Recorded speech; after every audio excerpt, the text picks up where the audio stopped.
2026, the year of the red horse. We will run as hard as the red horse. 안녕하세요. 안녕하세요. Just Have Fun 스토리 라디오 스테이션입니다. 반갑습니다. 저는 덱스터입니다. 저는 클레어입니다. 자, 본격적으로 시작하기 전에 저희에게 정말 큰 힘이 되는 거 다들 아시죠? 네, 구독과 좋아요 그리고 알람 설정까지 꼭 좀 부탁드립니다. 요즘 바이오 산업이 정말 그야말로 뜨겁잖아요. 맞아요. 하루가 다르게 새로운 기술들이 막 쏟아져 나오는데 특히 인공지능, AI 기술이랑 만나면서 거의 뭐 혁명적인 변화가 일어나고 있다고 하더라고요. 네, 바로 그겁니다. 저도 그게 너무 궁금해서 관련 자료들을 좀 찾아봤거든요. 근데 그 거대한 변화의 딱 중심에 멀티오믹스라는 기술이 있더라고요. 멀티오믹스요? 네, 이게 바로 바이오 의약품 개발에 새로운 문법을 쓰고 있다, 뭐 이런 얘기까지 나와서요. 오늘은 이 흥미로운 주제를 한번 제대로 파헤쳐 보려고 합니다. 아, 멀티오믹스. 이름만 들으면 오믹스라는 게 여러 개 있다는 뜻 같은데 뭔가 좀 복잡하고 어려울 것 같은 느낌이 드네요. 하하, 그렇죠. 하지만 걱정 마세요. 오늘 저희가 비전문가인 여러분의 눈높이에 맞춰서 아주 쉽고 재미있게 설명해 드릴게요. 좋습니다. 그럼 우리가 왜 이 멀티오믹스라는 새로운 문법을 알아야 하는지, 그걸 이해하려면요. 네? 과거의 연구 방식, 그러니까 구문법이 어땠는지부터 짚어봐야 해요. 혹시 환원주의라고 들어보셨어요? 환원주의요. 뭔가 복잡한 현상을 아주 기본적인 그 최소 단위로 나눠서 분석하려는 접근법 그거 아닌가요? 오, 정확합니다. 예를 들어서 암이나 알츠하이머 같은 아주 복잡한 병을 이해하려고 그 병이랑 관련이 있을 것 같은 유전자 딱 하나, 아니면 단백질 딱 하나만 콕 집어서 깊게 파고드는 방식이었죠. 아하. 이게 지난 수십 년간 생명과학을 발전시킨 1등 공신이었던 건 사실이에요. 근데 그 방식만으로는 이제 더 이상 설명이 안 되는 그런 벽에 부딪히기 시작한 거군요. 그렇죠. 마치 그 장님 코끼리 만지기 이야기처럼요. 코 만진 사람은 코끼리는 뱀이다. 다리 만진 사람은 기둥이다. 이렇게 말하는 것처럼요. 맞아요. 부분만 봐서는 전체의 진짜 모습을 알 수가 없으니까요. 특히 원인이 막 수백, 수천 가지가 얽힌 질병 앞에서는 정말 속수무책이었겠어요. 바로 그겁니다. 우리 몸은 유전자, 단백질, 대사물질 같은 수많은 요소들이 서로 영향을 주고받는 거대한 네트워크, 하나의 생태계인데 말이죠. 네. 나무 한 그루만 뚫어져라 쳐다봐서는 숲 전체에서 불이 난 원인을 알 수가 없었던 거죠. 그래서 등장한 게 바로 오늘의 주인공 멀티오믹스군요. 네, 나무 하나하나가 아니라 숲 전체의 그 상호작용과 생태계를 통째로 보려는 일종의 패러다임 전환이네요. 맞습니다. 그래서 이 복잡한 개념을 좀 더 쉽게 이해하시도록 건축 프로젝트에 한번 비유를 해볼 거예요. 건축 프로젝트요. 흥미로운데요. 이걸 이해하려면 우리가 학창 시절에 배웠던 생물학의 가장 기본 원리가 있어요. 센트럴 도그마라고. 센트럴 도그마? 아, 기억나요. 모든 생명 현상의 중심 원리라는 뜻으로 유전 정보가 DNA에서 RNA로 복사되고 그 정보에 따라 단백질이 만들어진다. 이 흐름이잖아요. 네, 맞아요. 멀티오믹스는 바로 이 정보 흐름의 모든 단계를 마치 CCTV로 감시하듯 다각도로 측정하고 분석하는 기술의 총집합입니다. 와, 자, 그럼 건축 프로젝트를 시작해 볼까요? 첫 번째 단계는 유전체학, 즉 지노믹스입니다. 유전체학이요? 이건 건물의 설계도 원본, 바로 DNA를 분석하는 거예요. 부모님께 물려받아서 평생 변하지 않는 정보죠. 아, 청사진 같은 거군요. 네. 어떤 병에 걸릴 확률이 높은지 같은 모든 잠재적 가능성에 담겨 있는 겁니다. 그렇지만 설계도만 완벽하다고 해서 건물이 저절로 잘 지어지는 건 아니잖아요. 분명히 변수가 생길 텐데요. 아주 예리한 지적이세요. 그래서 두 번째, 후성 유전학, 에피지노믹스가 중요합니다. 후성 유전학? 이건 설계도 자체를 바꾸는 게 아니라 설계도 위에 붙이는 포스트잇 메모 같은 거예요. 포스트잇 메모요? 네. 이 창문은 만들지 마시오. 라거나 이쪽 벽은 더 튼튼하게, 이런 지시사항이죠. 예를 들어 우리가 스트레스를 받거나 나쁜 식습관을 가지면요. 특정 유전자의 스위치를 끄거나 켜는 화학적 변화가 일어나는데 이걸 분석하는 학문입니다. 와, 정말 흥미롭네요. 설계도는 그대로인데 어떤 메모가 붙느냐에 따라서 결과물이 완전히 달라질 수 있다는 거군요. 그렇죠. 그럼 이제 본격적으로 공사를 시작해야겠죠. 네, 이제 시작해야죠. 세 번째는 전사체학, 트랜스크립토믹스입니다. 전체 설계도에서 오늘 당장 공사에 필요한 부분만 복사한 일일 작업 지시서, 바로 RNA를 분석하는 거예요. 아, 일일 작업 지시서? 네. 지금 이 순간 우리 세포가 무엇을 만들려고 하는지 그 의도를 가장 실시간으로 보여주는 정보죠. 작업 지시서가 나왔으면 이제 현장에서 일할 사람들이 필요하겠네요. 맞습니다. 네 번째가 바로 단백질 체학, 프로테오믹스입니다. 단백질 체역. 네, 작업 지시서를 보고 실제로 벽돌을 쌓고 배관을 까는 인부들과 건축자재, 즉 단백질을 분석하는 단계예요. 단백질이 우리 몸의 실질적인 기능을 수행하는 일꾼들이거든요. 아, 우리가 먹는 대부분의 약도 바로 이 단백질에 작용하는 거잖아요. 맞아요. 그래서 신약 개발에서 가장 중요한 분석 대상 중 하나죠. 그럼 마지막 5번째는 뭘까요? 건물이 다 지어진 후에 입지에서 살아보는 그런 단계인가요? 거의 비슷해요.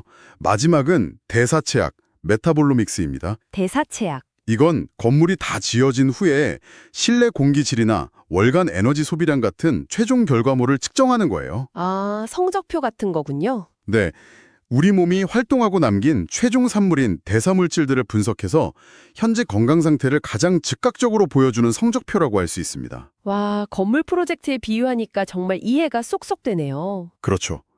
결국 멀티오믹스는 건물의 설계도부터 그 위에 메모, 일일 작업 지시서, 현장의 인부들, 그리고 최종 완공 후의 상태까지 이 모든 과정을 한 번에 통합해서 입체적으로 들여다보는 기술이군요. 바로 그겁니다.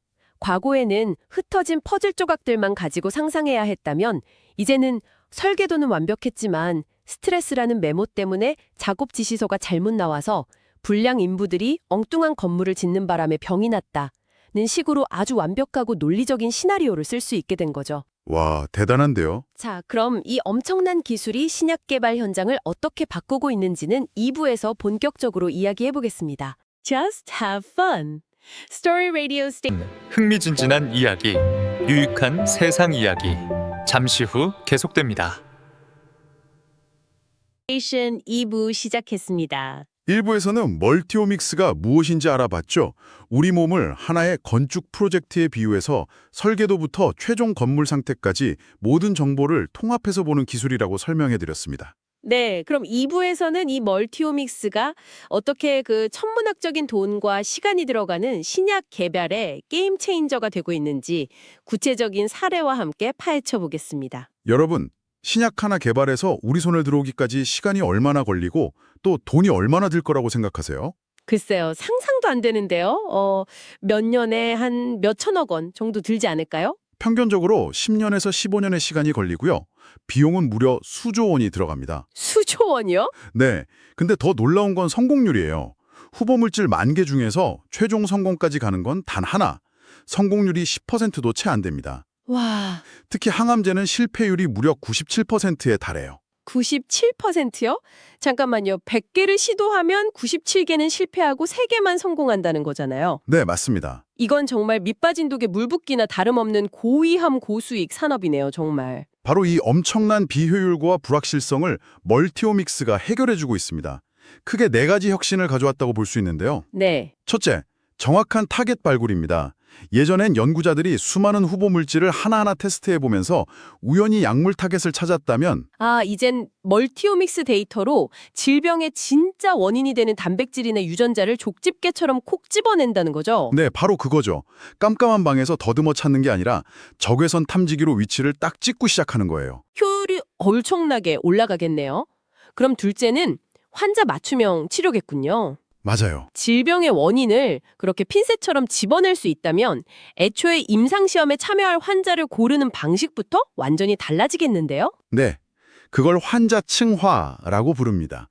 예를 들어 같은 폐암 환자라도 멀티오믹스 데이터는 완전히 다를 수 있거든요. 아, 그래서 A라는 약이 어떤 환자 그룹에게는 효과가 있고 다른 그룹에게는 전혀 없을지를 미리 예측해서 임상시험을 진행하는 거예요.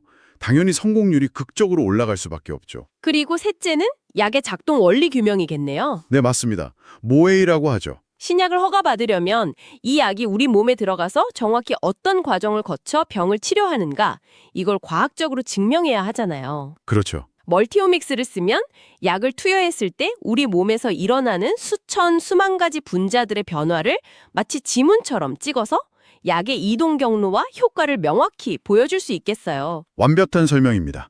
마지막 네 번째는 정말 흥미로운데 바로 약물 재창출이에요. 약물 재창출이요? 네. 이건 원래 A라는 병을 치료하려고 개발됐는데 멀티오믹스 데이터로 분석해보니 전혀 다른 B라는 병에도 효과가 있다는 걸 발견해내는 거예요. 아, 이미 안정성이 검증된 약을 쓰는 거니까 개발 기간이랑 비용이 확 줄겠네요. 그렇죠. 절반 이하로 획기적으로 줄일 수 있습니다. 근데 잠깐만요. 한 사람에게서 나오는 멀티오믹스 데이터 양이 어마어마할 텐데 이 모든 걸 사람이 일일이 분석할 수는 없을 텐데요. 핵심을 짚으셨어요. 멀티오믹스는 한 사람에게서 수십억 개, 수백억 개의 데이터를 쏟아냅니다. 인간의 뇌로는 절대 감당할 수 없는 양이죠. 그렇죠. 그래서 인공지능 AI라는 최강의 파트너가 필수적으로 등장합니다. 아, 대표적인 게 그 구글 딥마인드가 개발한 알파폴드 3 같은 프로그램이겠네요. 맞습니다. 어떤 약물 분자가 질병 단백질에 열쇠랑 자물쇠처럼 딱 들어맞을지 AI가 3D 시뮬레이션으로 수억 가지의 조합을 미리 테스트해서 가장 좋은 후보를 찾아주는 거잖아요. 네. 이제 실험실이 아니라 컴퓨터 화면에서 신약을 디자인하는 시대가 온 거죠. 와, 또 디지털 트윈이라는 기술도 있어요. 컴퓨터 안에 멀티오믹스 데이터를 기반으로 해서 나와 똑같은 유전 정보와 건강 상태를 가진 가상 환자를 만드는 거예요. 가상 환자요? 네. 그리고 실제 사람에게 투여하기 전에 이 가상 환자에게 먼저 약을 투여해서 효과나 부작용을 미리 시뮬레이션 해보는 기술이죠. 와, 정말 공상과학 영화에서는 보던 일들이 현실이 됐네요. 실제로 이렇게 해서 성공한 사례도 있겠죠, 당연히. 물론이죠. 아주 드라마틱한 사례가 있습니다. 미국 라호야 연구소에서 개발하던 면역 항암제가 있었는데요. 네. 동물 실험에서는 효과가 좋았는데 사람한테 투여하니까 심각한 부작용이 나타나서 임상시험이 중단될 위기에 처했어요. 아, 수년간의 노력과 수천억의 비용이 그냥 물거품이 될 뻔했네요. 네. 그런데 연구팀이 포기하지 않고 멀티오믹스 기술로 약을 투여한 환자들의 혈액을 분석했어요. 분석했더니요? 그랬더니 약이 암세포를 공격하는 좋은 면역세포를 활성화시키는 동시에 우리 몸의 염질 반응에 꼭 필요한 다른 중요한 세포까지 무차별적으로 공격했다는 원인을 찾아낸 겁니다. 아, 원인을 찾았으니 해결책도 찾았겠네요. 그렇죠. 범인이 누군지 알았으니 전략을 바꾼 거죠.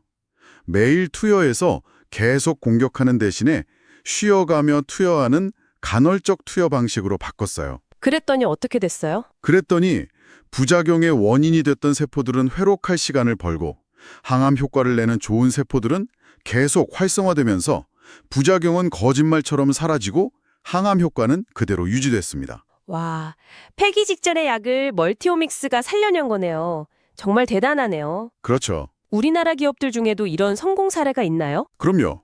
국내 기업들도 아주 발빠르게 움직이고 있습니다. 지노멘 컴퍼니라는 회사는 마이크로바이옴, 즉 장내 미생물을 이용한 치료제가 어떻게 면역 강암제 효과를 높이는지 그 원리를 멀티오믹스로 증명해냈고요. 네. AI 신약 개발사인 스탠다임은 AI가 방대한 데이터를 학습해서 사람이 미처 발견하지 못했던 새로운 폐질환 치료 타겟을 찾아내기도 했습니다. CJ 바이오사이언스 역시 자체 데이터 뱅크를 기반으로 다양한 치료제를 개발하고 있고요. 그럼 앞으로는 또 어떤 기술이 우리를 기다리고 있을까요? 공간 오믹스라는 한 단계 더 진화한 기술이 기다리고 있습니다. 공간 오믹스요? 네, 기존 멀티오믹스가 과일을 믹스에 통째로 갈아서 이 주스에는 비타민C가 몇 그램 있다고 성분만 분석하는 거였다면요. 네. 공간 오믹스는 과일을 자른 단면을 현미경으로 들여다보면서 어디에 C가 있고 어디에 과육이 있는지 그 위치 정보까지 함께 보는 기술이에요. 와, 그렇다면 암 조직을 분석할 때 암세포 바로 옆에 우리 편인 면역세포가 딱 붙어서 싸우고 있는지 아니면 멀찍이 도망가서 구경만 하고 있는지 지도처럼 한눈에 볼 수 있겠군요. 바로 그겁니다. 정말 놀랍죠? 네, 정말 놀랍네요. 자, 오늘 멀티오믹스에 대해 알아봤는데요. 한마디로 정리해볼까요? 멀티오믹스는 우리 몸이라는 거대한 퍼즐의 완성된 그림을 보여주는 기술이라고 할 수 있고요. 신약 개발의 과정에서는 목적지까지 가장 빠르고 안전한 길을 알려주는 내비게이션 같은 존재라고 할 수 있겠네요. 맞습니다. 멀티오믹스와 AI 기술 덕분에 모든 환자가 자신에게 딱 맞는 최적의 치료제를 최적의 시기에 처방받는 개인 맞춤형 정밀의료 시대가 이제 공상이 아니라 우리 곁에 성큼 다가왔습니다. 오늘 이야기가 여러분의 지적 호기심을 채우는 즐거운 시간이 되었기를 바랍니다. 한편으로는 이런 생각도 드네요. 나의 모든 생체 정보로 만들어진 디지털 트윈이 어딘가에 존재한다면 그 데이터의 주인은 과연 누구일까요? 기술의 발전이 우리에게 던지는 또 다른 질문인 것 같습니다. 저희 스토리 리디오 스테이션은 다음에도 더 재미있고 유익한 이야기로 돌아오겠습니다. 지금까지 들어주셔서 감사합니다. 지금까지 들어주셔서 감사합니다. 끝으로 구독, 좋아요, 알람 설정 부탁드려요.